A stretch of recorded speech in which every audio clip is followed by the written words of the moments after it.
Ouais. C'est ça. Attends, je vais laisser les dossiers du journal là à côté d'abord. Voilà, JT, s'il vous plaît. Bon. C'est bien. Je fais une nouvelle coiffure, tout ça à la cause de ça, mais je suis assis ici à ce midi encore. Non, mais moi-même, je souffre actuellement, je souffre même de... Vous souffrez de quoi? Des manques d'amour studieux. Le studio là-bas, oui, à journal là, ça me manque, je vais aller là-bas. C'est un manque d'amour studieux. Mais je veux dire que tout le monde souffre, hein, tout le monde souffre, mais d'abord, ça dépend de la manière. L'amour parental, il n'y a pas amour plus que ça, en fait. Voilà, c'est pas vos amours bizarres, sur les tables de marché, vous dites je t'aime. Non, non, non. Vrai, façon. Vrai amour parental, franchement, quand ça manque à quelqu'un, vraiment, c'est difficile à vivre. Mais en même temps, il faut dire que, quel que soit l'endroit où vous allez partir, vous avez votre amour, l'amour des parents, quel que soit l'endroit. S'il y a une famille qui vous a élevé, qui vous a éduqué quelque part là-bas, ou une famille d'accueil, quel que soit alpha, un jour vous allez regretter vos vrais parents, franchement.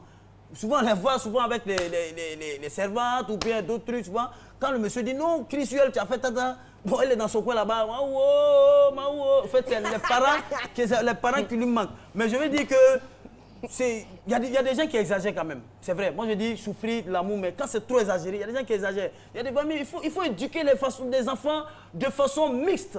Vous voyez, de façon mitigée. Souvent, vous avez les moyens, mais il faut refuser de donner les moyens à l'enfant parce qu'on ne sait pas où l'enfant va être un jour.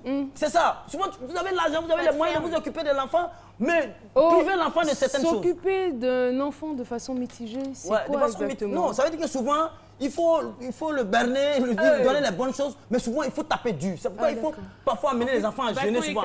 Voilà. Attendez. De quoi? Le bâton et la carotte. Ouais. Bon, bref. On n'a pas la même coiffure, donc je pense. Voilà, donc je vous dis. Voilà. Il y a des enfants aujourd'hui, quand vous allez dans les foyers, il y a des enfants qui sont gâtés. Il y a des enfants qui sont gâtés, qui disent, il va te sortir, il y a idée à papa. Même il y a des jeunes filles aujourd'hui, vous êtes dans des véhicules de transport en commun. Même quand les policiers vous arrêtent, on dit, on veut voir les pièces de véhicules. Après, on regarde. On dit, bon, les passagers, on peut voir vos cartes d'identité. Il y a des jeunes filles grandes comme ça. Ils a dit à maman, il n'est pas papa. C'est le moment qu'il a envoyé dans tout ça.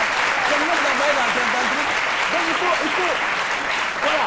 Donc il y a des parents qui exagèrent. Il ne faut pas gâter trop les enfants. Parce que c'est pas un jour. Vous ne pouvez pas être, vous n'allez pas être, on sait pas, vous n'êtes pas éternel sur la terre. Ouais. Donc l'enfant peut être appelé à aller vivre ailleurs quelque part là-bas. Donc il faut chaque fois éduquer l'enfant. Il faut être dur. Il faut être dur sur l'enfant. Souvent c'est bon. C'est pas pour dire que tu n'aimes pas l'enfant, mais souvent aussi c'est l'amour. On appelle ça l'amour difficile. Vous l'aimez, mais vous êtes dur. Vous êtes dur avec. Il ne faut pas prendre l'enfant André Firon. Il ne faut pas prendre du tout.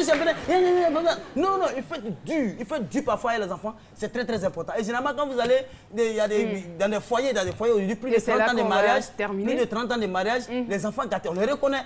Quand généralement la dame, elle appelle son mari papa, c'est qu'elle n'a pas vécu cet amour-là. Donc aujourd'hui, elle essaie de rattraper. Cette journée-là, elle essaie de rattraper.